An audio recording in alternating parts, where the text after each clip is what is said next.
Walaloo gabaabduu garuu ergaa bareedduu of keessaa qabdudha. Nan dubbisaa mata dureen walaloo koo Mindaa Qajeelotaa jedha. Waan hundumaa kan dursu kan Rabbiiti galanni, isa nagaan bobbaasee isa nagaan nu galchu keenya isa gaachanni. Waan hedduu buunee baanee dabarree ho'aaf qorraa, barri nuuf toleef miti akka Waaqayyoof jirra. Baga taanee waa hunda baga rakkoo argine, laga ceenee galaanas gooftaadhumaan darbine. Nun arganne nu dhabe miidhamniif balaan tasaa, isa jalaa nu miliqse Waaqayyoof galatasaa. Nyaara nutti hin gudunfu utuma mudaa qabnu, nuuf obsa nuuf danda'a isaaf galata hin dhabnu. Yoo beelofnu nu soora lafa gaarii nu geesse, nagaan oollee akka bullu Waaqatu nu milkeesse. Bara namni waan qabee waan gadhiisu wallaalu, barri hammaatee dhaloota oliif gad gulaalu. Baratti diina ta'an warri dur waliif firaa, qofaa taanus rakkannus nu wajjin Waaqni jira. Jireenyi ta'uu didee gaafa namni of nyaatu, Waaqayyo nu danda'a rakkoo hamaaf nu laatu. Nuuf dubbata nuuf falma yoo baay'atellee lolli, akka taanu wallaallu nuuf hin dhabamu falli. Harkisaayyuu qabbana aduun eessaan nu gubaa, guyyaa rakkinaa dafee isatu nu qaqqaba. Beelli fongeen hammaatee dhabus namni waan nyaatu, Waaqayyo ijoollee isaa wanta gaariin dhowwatu.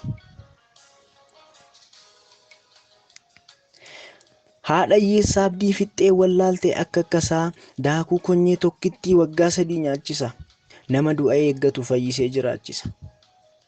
Gooftaan nu eebbiseera nu ga'a wanti qabnu, caamsaanis yoo dheerate waan nyaannee bulluun dhabnu. Waaqni guyyuma guyyaan hin beeka waan nuuf ta'u, gaarummaa isaa nu quubsa kennaan isaa gad hin bu'u. Waaqni guyyuma guyyaan hin beeka waan nuuf ta'u, gaarummaa isaa nu quubsa kennaan isaa gad hin bu'u. Egaan kana hundumaa nuuf godhee waan inni nurraa barbaadu, maqaa isaa safeeffachuu waan gaarii ta'e yaaduu, abboommota isaa eeguu jaalala isaa raawwachuu, seera gooftaa eeganii sagalee isaan jiraachuu, akka mataa ofiitti nama hundumaa jaallachuu, hiyyeessota gargaaruu dadhabootaaf kadhachuu, kana nurraa barbaada miti warqeedhaaf meetii, wanti laficha guute hundumtinuu kan isaati. Ija hojii hafuuraa amanamummaaf obsa, qajeelummaa hojjechuun gooftaa duratti dansa. Namni dubbii isaa eegee akka isaatti hojjetu, bubbeen dhufee lolaanis mana isaa hin fudhatu. Jireenya abdachiifame manicha sagalgalaa, warra fedha isaa hojjetan garraamotatu dhaala. Akka ijoollee abbaan qabnee sinin dhiisu gatee, isa jedhe raawwachuuf hin dhufa ariifatee. Yesuus hin dhufa dafee nu geessa iddoo ulfinaa, isa afaan isaatiin dubbate nummoo ijaan argina. Kanaafuu haa qophoofnu dhirsi misirroon dhufaa, gaafas yaaddoon lafarraa hunduu nu biraa hafa. Qajeelaan Yesuus wajjin jireenya itti fufa. Gaafas yaaddoon lafarraa hunduu nu biraa hafa. Qajeelaan Yesuus wajjin jireenya itti fufa. Maranaataa, Yesuus dafee hin dhufa.